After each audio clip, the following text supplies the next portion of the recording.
Hello my YouTube family, welcome back to the my channel Rukhsana lifestyle. তোমার সবাই কেমন আছে? সবাই ভীষণ ভালো আছে, আমিও খুব ভালো আছি। তো বিয়ের পর ঠিকঠাক করে ভিডিও দেওয়া হচ্ছে না। তোমরা হয়তো খুব জোর হয়তো তিনটে কি চারটে ভিডিও পেয়েছো বিয়ের পর। তো তোমার দাদাভাই কিন্তু বাইরে চলে গেছে, ও বাইরে। তো এখন আমি মায়ের বাড়িতে আছি।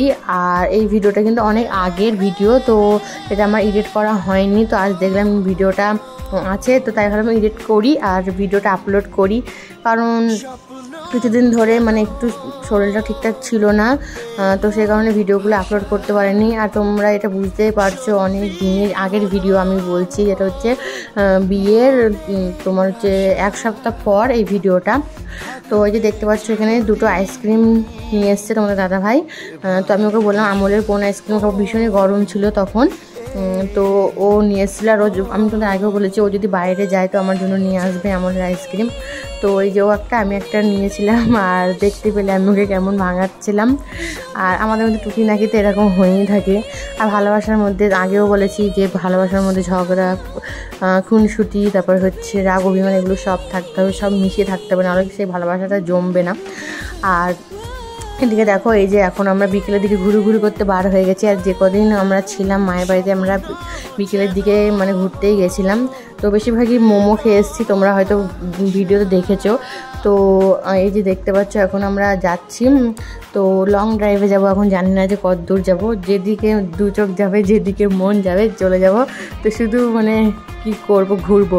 তো মানে ওই 1 সপ্তাহের মধ্যে মনে হয় আমাদের 3-4 হাজার টাকা তেল ভরা হয়ে গেছে ওই গাড়ির মধ্যে। মানে আসলে কী বলো তো, ওই গাড়িটা না ভীষণই তেল খায়, ঠিক আছে? তো গাড়িটা প্রচুর তেল খায়।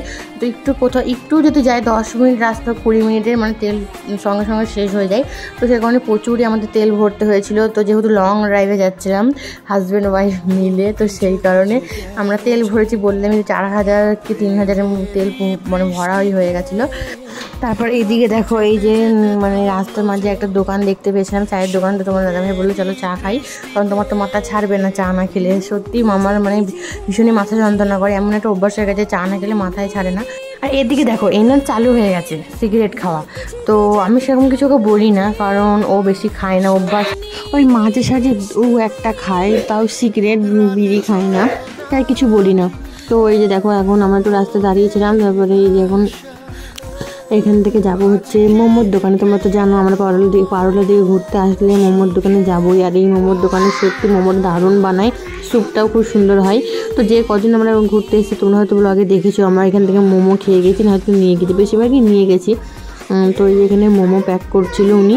আর আমি বলেছিলাম যে এখানে 2 প্লেট মোমো নেওয়ার জন্য তোমাদের দাদাভাইয়ের জন্য, কিন্তু ও বললো আমি খাবো না। তো সেই জন্য 1 প্লেট আমরা নিয়েছিলাম আমার জন্য। মা খায় না, কারণ মা কাটা মাংস খায় না, রাস্তাঘাটের জিনিস বেশি খায় না, পছন্দ করে না, সেই জন্য। তো বন্ধুরা বাড়ি আসার সময় আমি এই রিলস ভিডিওটা শ্যুট করেছিলাম, কারণ অনেক দিন থেকে ইচ্ছে ছিল এরকম একটা রিলস বানাবো।